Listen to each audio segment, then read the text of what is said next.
de forma alguma eu estou aqui combatendo a existência das instituições, tá? Nem muito menos a existência de templos. O que eu quero resgatar no nosso coração é a compreensão do termo igreja. O que é igreja?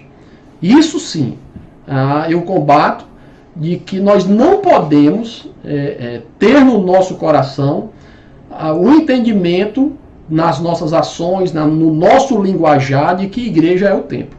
Então, quando você sai de casa e alguém lhe pergunta para onde é que você vai, você diz, eu vou para a igreja, isso mostra o que está dentro de você, o que é que lhe motiva, né? Quando você é questionado sobre o seu dízimo, né? Aonde é que você diz, meu dizimo na igreja? Então, tudo que você faz para a igreja. Então, eu toco o instrumento na igreja. Eu participo do louvor da igreja. Eu oferto na igreja. Eu vou pregar na igreja. Eu faço tudo para a igreja, instituição. Mas perco a noção de que eu é que sou a igreja. Então, para onde é que eu estou indo? Eu estou indo para o templo. Por que eu vou para o templo? Porque eu sou a igreja. Por que eu dizimo? Eu dizimo na igreja? Não, eu dizimo porque eu sou a igreja. Porque eu nasci de novo. Né? Então, por que eu estou louvando? Quando eu me reúno, eu louvo porque eu sou a igreja do Senhor. Então, esse entendimento precisa ser resgatado em nosso coração. Eu lembro que, quando um testemunho bem interessante, de quando lá em São Fernando foi plantada a igreja e os missionários José e Lorena estavam saindo lá da cidade de São Fernando, um senhor que fazia uns 65 anos mais ou menos, foi no mercadinho lá comprar algumas coisas para comer, e quando ele chegou lá, o dono começou a zombar dele, brincar com ele, dizendo assim, eita, seu Francisco, agora a igrejinha vai fechar. Os missionários estão indo embora, vocês vão ficar sem pastor aqui, agora a igrejinha vai fechar. E aí ele, contando para a gente depois, a resposta que ele deu para aquele homem. Ele disse assim para o dono do mercado, né? Ele disse, olha, a igreja ela não vai fechar, porque eu sou a igreja. Então os missionários eles estão indo embora, mas nós somos a igreja. E ela não vai fechar, porque sou eu, não tem como fechar. Né? Então, quando ele falou aquilo ali, eu disse, glória a Deus. Nós alcançamos o propósito de construir um entendimento no coração dessas pessoas do que é ser igreja. Né? Então, independente se vai ter pastor ou não, independente se a estrutura vai continuar ou não, independente do que aconteça, eles têm claro na mente e no coração de que eles são a igreja. Né? Que eles são a fonte de adoração ao Senhor Jesus. E não aquele templo e não aquela placa que estava ali. Então, em Mateus, por que plantar igrejas? Né? Em Mateus 28, 19 e 20, nós temos a ordenança do Senhor aí, né? E de fazer discípulos, e todos os povos da terra se tornem discípulos, batizando-os em nome do Pai, do Filho e do Espírito Santo, ensinando-os a obedecer a tudo o quanto vos tenho ordenado. Então nós temos uma ordenança, né, para fazer esses discípulos de todos os povos da terra, né, de todos os lugares da terra. Então essa é uma ordenança clara para a plantação de igrejas, né? Porque não tem como você iniciar um processo de plantação de igreja sem haver o alcance de pessoas, o novo nascimento e o fazer discípulos desses novos convertidos. Né? Se queremos de forma eficaz cumprir com o chamado da grande comissão e ver os povos, línguas e nações confessando Jesus como Salvador, devemos ter em mente que a plantação de igreja é o meio mais forte e poderoso para se fazer Jesus conhecido. Meus irmãos, não tem uma forma de você fazer com que o Evangelho seja mais conhecido, né, entre um povo do que a plantação de igrejas. Porque qualquer ação que nós fizermos, se não gerar o surgimento de novos irmãos em Cristo naquela localidade, as ações que nós fizermos por si só, elas morrerão. Então, se eu fizer todo o trabalho de panfletagem, se eu fizer todo o trabalho de cruzada, se eu fizer todo o trabalho seja lá do que for, né? Se nesse processo não surgir novas pessoas em Cristo Jesus capazes de comunicar o Evangelho para outras pessoas, o que é que acontece? O processo ele para. O processo da comunicação ele para. O Evangelho não vai passar daquela comunidade para chegar em outra comunidade. Não tem como isso acontecer. O vento não vai levar bolando a Bíblia, levando a mensagem para outro lugar, né? Dificilmente isso irá acontecer, né? Então, mas já quando o processo de plantação de igreja acontece, é diferente. Se eu chego em uma comunidade, planto ali uma igreja, novos irmãos em Cristo ali são formados, daqueles irmãos que ali foram formados, com certeza daqui a pouco o Evangelho vai chegar um pouco mais à frente em outra comunidade, em outra localidade. Porque alguém daqui casou com alguém de lá, porque alguém daqui fez um negócio com alguém de lá e compartilhou. Enfim, o processo se multiplicou. Então, é a forma de nós multiplicarmos a igreja do Senhor. Enquanto várias outras religiões no mundo têm crescido, o cristianismo tem diminuído sua parcela de fiéis ao redor do mundo. Isso é interessante. Né, de 35% para 32%, né, o percentual de cristãos, isso pegando toda forma de expressão cristã no mundo, ele tem diminuído. E isso nos chama a atenção e deixa uma pergunta: por que nós estamos diminuindo? Né? O principal motivo para essa triste realidade é o baixo envolvimento da igreja. Por que o islamismo tem crescido de forma tão grande em todo ao redor do mundo? Porque o investimento deles na islamização do mundo é gigantesca.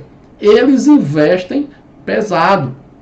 Eles investem em estrutura, no envio de missionários muçulmanos para poder islamizar bairros, povoados, vilas.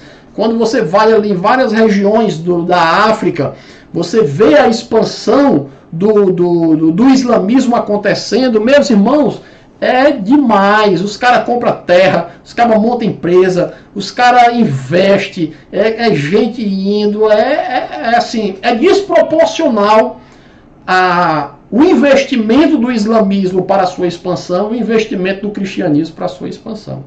Então nós temos perdido essa percepção do cumprimento dessa grande comissão. Nós queremos fazer a grande comissão quando ela não traz sofrimento, quando ela não traz peso, quando ela não traz dores, quando ela não traz sacrifício para nós. Aí nós queremos estar envolvidos nessa grande comissão, né? Aí a gente quer estar envolvido na grande comissão quando eu não preciso vender o que eu tenho para poder fazer com que o evangelho chegue em outro lugar. Não, se for dessa forma, se precisar de tudo isso, aí eu estou fora. Deus, a primeira coisa que ele diz é o seguinte: Deus não pediu isso de mim. É a primeira coisa que ele diz. É claro, ele não quer perder a vida dele. Ele quer ganhar a vida dele, mas ele não quer perder a vida dele. E o Senhor diz que aquele que não perder não ganha. Então, não existe a expansão do reino de Deus sem sacrifício. Não tem como. Como é que a gente vai plantar igrejas em zonas rurais se não houverem aqueles que vão se sacrificar naquelas localidades? Como? Não tem como. Indo uma vez na semana, uma vez no mês, não dá certo, não funciona. Ou alguém decide morrer por aquele povo, ou o processo não acontece. Imagina se Deus tivesse dito: nós vamos mandar Jesus, o nosso filho unigênito, para a terra, mas ele não vai ficar lá não, ele só vai, passa um tempinho e volta para a glória, passa um tempinho e volta para a glória, passa um tempinho e volta para a glória. Nunca a igreja teria se estabelecido aqui na terra. Por isso que ele veio para estar entre nós. Ele veio habitar entre nós, veio sofrer, veio passar por todas as lutas e dificuldades que nós passamos. Para quê? Para que ele pudesse gerar outros que, assim como ele, também pudessem morrer para que outros pudessem nascer. Esse é o processo de expansão da igreja. Uns morrem, outros nascem. Uns morrem, outros nascem. Esse é o processo. Ah, missionário, mas aí é muito sofrimento, é muito sacrifício. É, meu filho, infelizmente o evangelho que falaram para você foi outro. Mas esse é o evangelho do Senhor Jesus. É o evangelho que é carregado de sofrimento, de luta, de abnegação, de você abrir mão, né, daquilo que você tem, daquilo que você é, daquilo que você conquistou, para que outro possa conhecer o evangelho que você conheceu, né? Então, enquanto a igreja não entender esse papel, enquanto ela não entender esse processo, ela vai continuar diminuindo. Lógico que ela vai desaparecer? Lógico que não. Mas nós vamos ter ali, talvez seja até um processo, né, sadio, né, onde, se o negócio estreita, só quem fica é quem verdadeiramente tem o coração no Senhor Jesus. Então a igreja, ela vai permanecer. Ontem à noite, antes de dormir, eu estava no momento de estudo da palavra com o meu filho mais velho, o Davi. Ele estava fazendo a leitura de Apocalipse, do sinal, né, da besta na mão e tal, e ele falando sobre isso aí, perguntando se era o chip e tal. Eu disse: olha, filho, eu acredito que essa marca na mão e essa marca na testa, ela representa não algo físico que vai ser implantado como um chip, né? Vai colocar um chip na mão para você poder comprar e tal. Eu não acredito nisso. O que eu acredito é que a representação da marca da mão representa aquilo o que nós fazemos, e a marca na testa aquilo que nós pensamos. Isso sim faz sentido. Aquilo que fazemos e aquilo que pensamos é a marca. Quem não tiver a marca, ele não vai ter espaço sobre a terra, né? Então, imagina só, você chega na faculdade, um jovem hoje, ele chega na faculdade, se ele não tiver a marca de fazer o que os outros fazem e pensar como os outros pensam, ele está excluído. Ninguém quer sentar com ele, ninguém quer conversar com ele, ninguém quer formar um grupo com ele vai ser completamente excluído. Então, isso de uma forma micro, né, pequena, a gente pode projetar isso de forma mundial. Imagine se toda essa guerra ideológica que está acontecendo no mundo hoje, imagina toda essa ideologia socialista sendo implantada no mundo, normatizando o que devemos fazer e como devemos pensar. E a partir disso, todos aqueles que agirem ou pensarem de forma diferente da que eles estabeleceram serão presos, serão perseguidos. Então, o fato de você ser crente, meu amigo, vai ser fato de você ser perseguido. Vai ser fato de você de perder as suas coisas. Então, estão querendo agora normatizar a pedofilia. Dizer que a pedofilia não é um crime, que a pedofilia é uma doença e que o cara não pode ser condenado por uma doença. O cara ele não é um criminoso, ele é um paciente, né? Então, essa ação e esse pensamento está sendo implementado. Então, imagine você um dia chegar numa roda de pessoas, se isso for implementado. Imagina aí, é crime você dizer que o pedófilo é um criminoso. É crime se você for numa delegacia e denunciar que o vizinho pegou a sua filha de 3 anos de idade e abusou sexualmente dela. É crime você denunciar, porque você está acusando alguém doente de um crime e isso não pode acontecer. Então você imagina você chegar em uma roda, em um grupo de pessoas, e naquele grupo de pessoas, isso eu estava dizendo ontem para o meu filho. Então você imagina nesse grupo de pessoas, eles dizerem assim, um cara já aí grande dizer assim: eu estou namorando com uma menina de 6 anos de idade. E aí você vai dizer: rapaz, tenha vergonha na cara, como é que você faz um negócio desse? Ele vai olhar para você e vai dizer assim: você está me discriminando, você está me rejeitando, e isso é crime, eu vou lhe denunciar. E ele vai e denuncia você. E aí você vai ser colocado diante do juiz e o juiz vai lhe interpelar. Você disse isso contra ele, o que é que você vai dizer? Você vai vender a sua fé, você vai vender aquilo que você acredita, para não sofrer o dano, para não sofrer a consequência, ou você vai dizer: eu creio que isso é um crime, que Deus repudia, e isso é pecado diante de Deus. Então bom, está preso, você está privado de comprar, de vender, de negociar. e você passa a ser excluído, perseguido e talvez até morto. Isso acontece hoje, meus irmãos. Hoje, isso acontece em países muçulmanos, isso acontece em países hindus, países budistas, no continente asiático. Isso acontece hoje em várias partes do mundo. Não acontece ainda no Brasil, mas acontece. Então, dentro do processo de expansão de igreja, aonde está o nosso envolvimento para que isso aconteça? O nosso sofrimento, a nossa luta, a nossa abdicação do nosso conforto, daquilo que nós temos de prazeroso, né? Ficar debaixo do chuveiro ligado, 30, 40 minutos, chuveirozinho elétrico, tomando banho, tranquilo, para ir lá para o sertão, para uma comunidade rural, tomar banho de balde, um balde por dia para tomar banho, lavar roupa, você tem que juntar roupa, você lava uma vez de 2 em 2 semanas, porque você não tem água. Você vai para uma localidade, para um povoado, plantar uma igreja lá, aonde para você comprar um alimento, para você comprar, você não tem iFood para pedir, você não tem comidinha para pedir pelo celular. Você vai ter que ir para vai ter que ir para a cidade mais próxima, para procurar um comércio, vai ter que comprar, vai ter que trazer aquela mercadoria. Ou se você vai comprar um miojozinho, ali aqui em São Gonçalo, pertinho, aqui é onde nós temos a nossa base missionária. Você vai comprar um miojo lá é 4, 5 reais, um miojo aqui é R$1, 99 centavos. Então, você vai abrir mão de todo o conforto que você tem para ir para essa localidade. Quem é que vai? Quem realmente tem amor ao nosso Senhor Jesus. Então, nós precisamos refletir sobre o que nós temos sido. Temos sido igreja verdadeiramente?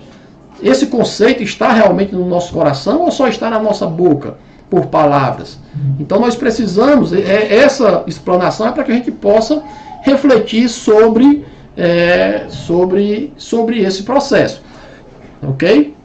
Então, é possível afirmar que o plantio de novas igrejas no mundo gentil se iniciou com as campanhas missionárias evangelísticas do apóstolo Paulo, em resposta à grande comissão dada por Cristo, e estando plenamente guiado pela voz do Espírito Santo, depois de jejuns, orações e realizações de trabalhos evangelísticos local aonde eles estavam. Então, nós podemos ver que todo o movimento, né, para o alcance dos gentios, vamos dizer assim, de forma escriturística, né, não que não tenha acontecido outros acontecimentos, né, mas nós podemos ver de forma mais sistemática esse processo de plantação de igrejas acontecendo em direção ao mundo gentil, através da pessoa do apóstolo Paulo, mais especificamente a partir de Atos, no capítulo 13, onde o Espírito Santo de Deus conduz aquela igreja a enviá-los para irem ao mundo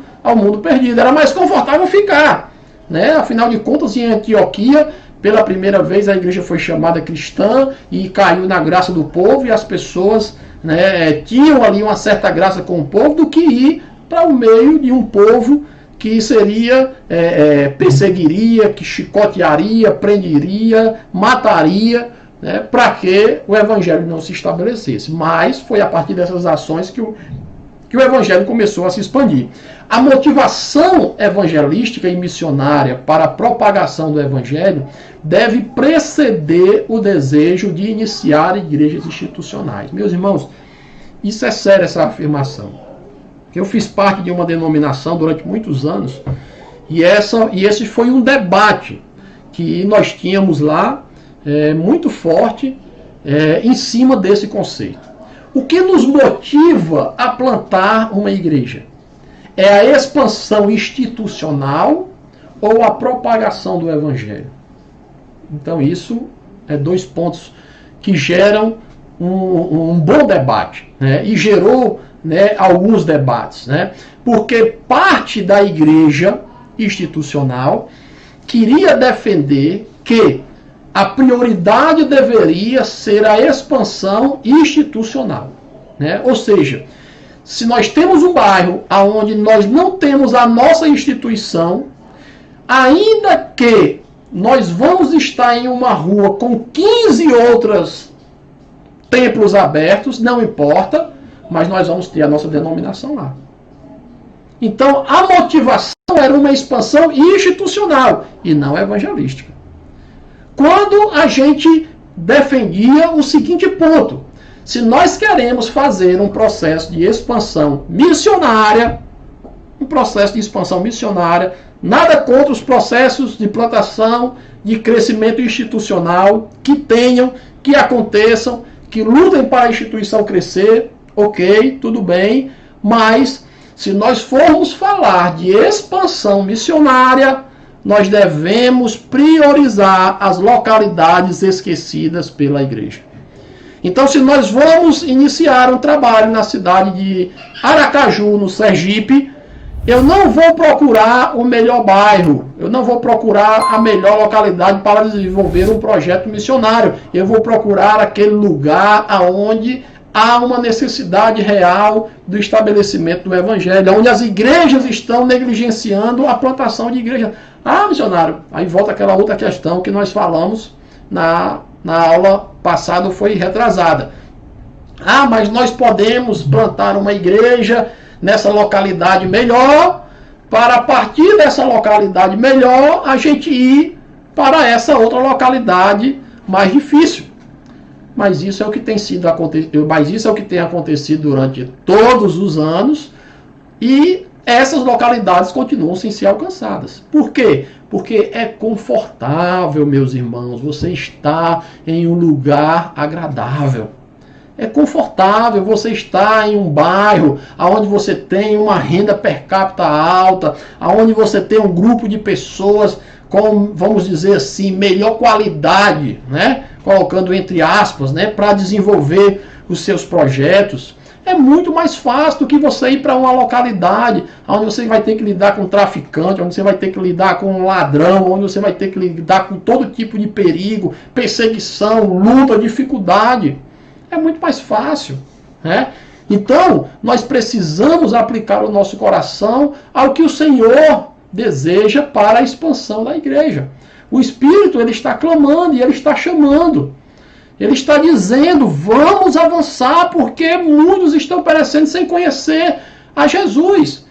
E a igreja está dizendo, não, vamos continuar aqui, trabalhando com esses que estão aqui, vamos aqui, porque aqui tá bom, aqui o negócio vai dar certo. E o Senhor está dizendo, avancem. Avancem em direção aos perdidos. Plantem igrejas, mas plantem igreja entre aqueles que ainda não foram alcançados. Invistam recursos, mas invistam recursos para alcançar aqueles que ainda não conhecem. Aí sim vocês estarão no foco certo da missão do Senhor. O pastor Silvani disse aí, rompendo as fronteiras da instituição. É isso aí, nós precisamos decidir a quem vamos servir. Se nós vamos servir como instituição a Deus, ou se nós vamos servir a instituição usando Deus.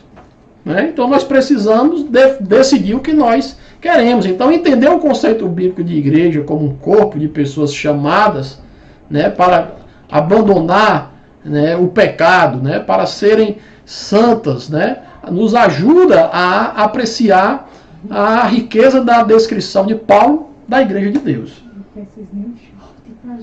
Só um pouquinho aí, pessoal, para pegar aqui um negócio aqui para a Alessandra. E aproveita e traga um café para mim. Glória a Deus. Amém, meus irmãos? Então nós somos pedras vivas. Compreendendo que somos pedras edifícios, aqui eu acho que repetiu o slide que falávamos, sim ou não. Compreendendo que somos pedras edifícios construídos para a habitação do Espírito Santo e glória do nome de Jesus, passamos a fazer parte da missão de Deus, de fazer Jesus conhecido a todos os povos, línguas e nações. Então, se nós passamos a ter essa consciência, nós passamos a fazer parte da missão de Deus. Dentro dessa compreensão, entendemos que o plantio de igreja não é uma única meta que a igreja tem como forma de glorificar e exaltar o nome de Jesus. Olha só isso aí. Não é apenas através do plantio de igrejas que nós glorificamos e exaltamos ao nome de Jesus. Então, existem outras formas que irão nos conduzir à plantação de igreja. Então, veja que não é uma única coisa. Se eu não estiver fazendo isso, eu não estou glorificando a Deus. Existe um processo, existe uma sequência, vamos dizer assim, que se inicia onde? Se inicia na evangelização. Não tem como ninguém ser alcançado sem alguém pregar, sem alguém anunciar. Então, todo o processo, ele se inicia com a evangelização. Como é que você conheceu a Jesus? Como foi que o evangelho chegou até você? Ele chegou, um anjo apareceu para pregar? Com certeza não. Com certeza foi alguém, ou algo que alguém fez, que fez com que o evangelho chegasse até você. Então a evangelização é o primeiro passo. Seja a evangelização pessoal, né, ou seja, quando eu paro e compartilho do evangelho com uma pessoa. Isso é interessante porque cada vez mais as pessoas têm perdido, né, o desejo da evangelização pessoal. Perdido a percepção da evangelização pessoal, né? Então a gente quer deixar a evangelização pessoal para o presbítero, para o evangelista, para o pastor, né? Para o diácono, para a igreja, né? Para a instituição. Então a responsabilidade da evangelização é da instituição, não é minha. Aí eu lembro de um comentário que eu não lembro, que uma irmã, não sei se foi Vanessa ou se foi Amanda, que fez um comentário na aula passada, retrasada, sobre as ações de evangelização que a igreja não estava mais fazendo, né? Então, a instituição, né, recebe a carga da responsabilidade de anunciar o evangelho. Então, a minha igreja não evangeliza. Tá, tudo bem, mas eu estou evangelizando? Opa, peraí, vamos pensar. Ah, não, mas a minha igreja não gosta de evangelização. Instituição não tem como gostar. Quem gosta das coisas do céu, das coisas do Senhor, é a gente que nasceu de novo. A instituição, ela é feita de CNPJ, de papel, de coisas naturais, né? De coisas feitas pela mão do homem. Quem é que gosta de evangelizar? Sou eu, é você. De sentar e compartilhar com uma pessoa, sentar com ela e dizer: e aí, meu irmão, como é que você está? Como é que está a sua vida? E tal, olha, eu conheci a Jesus, foi assim, foi assim, foi assim. E pá, compartilhar pessoalmente. Ou então de casa em casa, né? De você ir na casa da pessoa, pregar o evangelho para aquela pessoa. É outra metodologia que tem sido perdida muito, né, durante esses anos. A Assembleia de Deus ainda tem preservado bastante essa metodologia de ir de casa em casa, né? Separam ali geralmente um dia na semana ou dois para ir, né, nas casas, mas pelo menos estão indo, né, ainda que dentro de uma metodologia departamentista, né, de onde um departamento é quem faz isso e não a igreja em si, né, mas quem faz é aquele departamento de evangelismo, é quem faz, mas estão indo, né? Estão indo. Então a evangelização de casa em casa, a evangelização em massa, né, reunir igrejas, né, do bairro, né? Então o meu grupo que se reúne aqui, aquele grupo que se reúne ali, aquele grupo que se reúne ali, vamos juntar todo mundo e fazer um grande movimento, um grande evento onde o evangelho vai ser pregado.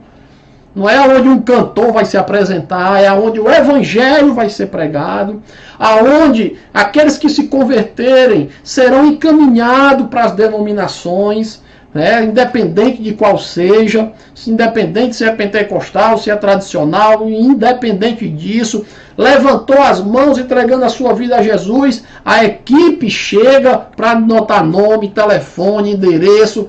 Depois essas fichas são distribuídas com os irmãos que se reúnem nas denominações da cidade e eles vão atrás dessas pessoas para evangelizá-las, discipulá-las, ensiná-las. Então, a evangelização é uma forma de glorificar ao nome do Senhor. E nós temos deixado de glorificar a Deus através desta forma. Outra forma é o discipulado.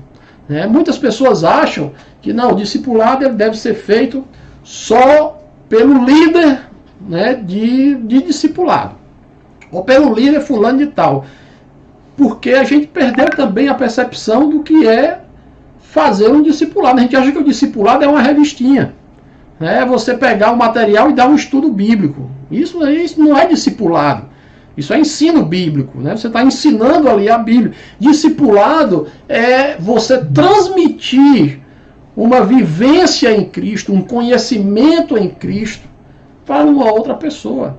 Então eu demonstro, como eu falei na aula passada, se todo mundo que chega, novo convertido, na sua denominação, e lá ele encontra pessoas que oram, pessoas que leem a Bíblia, pessoas que são santas, que estão buscando a santificação, pessoas que estão buscando a separação, essa pessoa, naturalmente, ela vai passar a fazer a mesma coisa que aqueles outros estão fazendo. Isso é discipulado. Então, discipulado é você imprimir na outra pessoa as práticas, ações, conhecimento, né, que vão gerar Cristo na vida daquela outra pessoa. Isso é discipulado. Quem é que deve fazer isso? Toda a igreja. Toda a igreja deve fazer isso. Não existe um responsável em fazer discípulos. Todos nós devemos fazer discípulos. Devemos estar envolvidos dentro do processo. Eu não estou dizendo aqui que todo mundo é líder. É diferente. Para você fazer discípulo, você não precisa ser um líder. São duas coisas diferentes. Você faz discípulo quando você se relaciona com pessoas. Quando você transmite ao coração das pessoas aquilo que está em seu coração. Então isso é discipulado. Então isso glorifica ao nome do Senhor. E nós temos glorificado ao nome do Senhor? Nós temos utilizado isso como forma de exaltar ao nome de Jesus?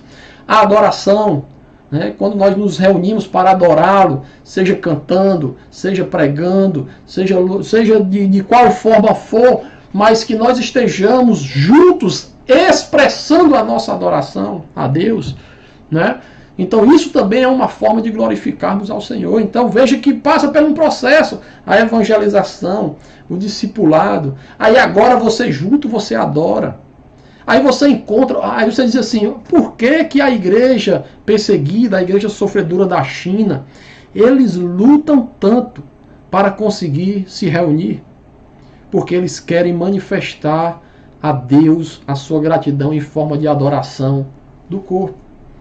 Isso glorifica a Deus. Por isso que eles se escondem, por isso que eles fazem dentro de galpão fechado, no meio da mata, em cima das montanhas, escondidos, porque aquilo ali glorifica o nome do Senhor. Então a adoração em conjunta, a adoração com pessoas reunidas, glorifica a Deus, seja onde for. E aí a gente encontra hoje pessoas que querem viver sozinhas, né? Aqueles que não querem congregar, os descongregados, né, que estão vivendo aí do jeito que querem. Essas pessoas não glorificam a Deus porque elas não conseguem estar juntas com outras pessoas, adorando ao nome do Senhor, vivendo o discipulado, vivendo a evangelização, como uma forma contínua, que gera comunhão. Então veja que tudo é um processo, meus irmãos. Evangelização, discipulado, adoração. Os desigrejados, obrigado Daniel. Justamente eles, os desigrejados. O desigrejado, ele não evangeliza, ele não está envolvido em processo de discipulados, ele não tem como adorar a Deus simplesmente sozinho, só ele. Não que não possa, eu não posso dentro do meu quarto adorar ao Senhor. Posso sim, mas como igreja, como corpo, como pessoas reunidas, estou fora, não tenho comunhão. Então o processo quebra, né? Então é uma forma também a comunhão é uma forma de também adorarmos a Deus. E a comunhão, ela não quer dizer que tem que ser somente no templo. A comunhão ela pode acontecer em qualquer lugar. Né? Pode acontecer na praça, pode acontecer no shopping, pode acontecer na casa de um irmão. Ela pode acontecer em diferentes níveis, né? Em diferentes de diferentes formas. O Daniel está dizendo que são mais de 1 milhão de pessoas desigrejadas. O que é que essas pessoas estão fazendo? Né? Como é que elas estão adorando? Elas estão tendo comunhão com quem? Com o mundo ou com a igreja? Com a igreja não é. E quando eu digo igreja não é instituição, são as pessoas. Porque ela não está lá no meio das pessoas. Como é que isso está acontecendo? Como é que os processos de discipulado estão acontecendo? Não está acontecendo. Não tem como acontecer. Né? Então, após esses processos, aí a gente começa a identificar os ministérios. Que aí são pessoas que Deus tem levantado para edificar esse corpo. Não são pessoas especiais, tá? Não são pessoas superiores às demais. Essa não é a concepção de ministério. A concepção de ministério é de serviço. É para servir e não para ser servido. Então, quando a gente passa a pensar assim, a gente começa a entender o seguinte, meu amigo, se eu receber o ministério do Senhor, eu estou recebendo um peso. Não é uma medalha de honra, não. O que eu estou recebendo é trabalho. O que eu estou recebendo é perder tempo, no sentido de você não ter mais tempo para muita coisa que você tinha antes, porque você vai estar envolvido no servir, em servir a igreja, em edificar a igreja, em acompanhar os processos de comunhão, de discipulado, de adoração, de evangelização. Então o ministério, ele não é como os ministérios de hoje que trazem um status. O ministério escriturístico, ele traz um serviço. Ele coloca você para servir e não para ser servido. Por que é que todo mundo quer ser um pastor? Porque o pessoal olha para o pastor como alguém que é servido. Aí todo mundo quer ser o pastor, né? Aí todo mundo quer. Por quê? Porque o aniversário mais bonito é o dele. Por quê? Porque toda a igreja presenteia ele. Por quê? Porque aí o cara começa a ver aquilo ali e ele diz, eu quero isso também. Como é que eu vou conseguir isso? Sendo um pastor. Então você alcançar um ministério é um status. Mas aí pega lá, tá? O pastor, ele dá a vida pelas ovelhas. Muitas vezes ele vai deixar de estar com sua família para estar cuidando de briga de casal. Um querendo matar o outro, ele está lá no meio apartando.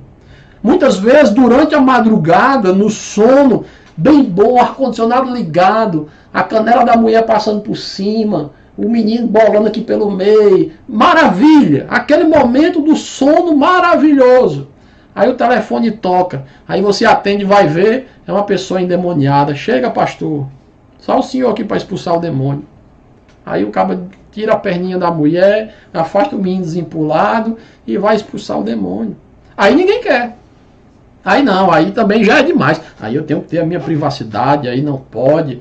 Né? Nós temos que manter um status de distanciamento do pastor, não é assim.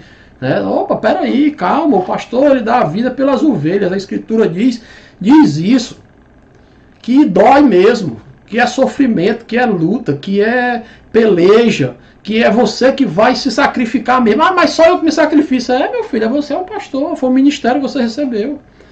Glorifique a Deus por isso. Cara, quero ser missionário, aí o cara só vê as viagens dos cantos turísticos. Quero ser missionário, para quê? Para viajar. Para ir bater foto na Torre Eiffel, nas praias paradisíacas da Tailândia. Eu quero ser missionário para isso.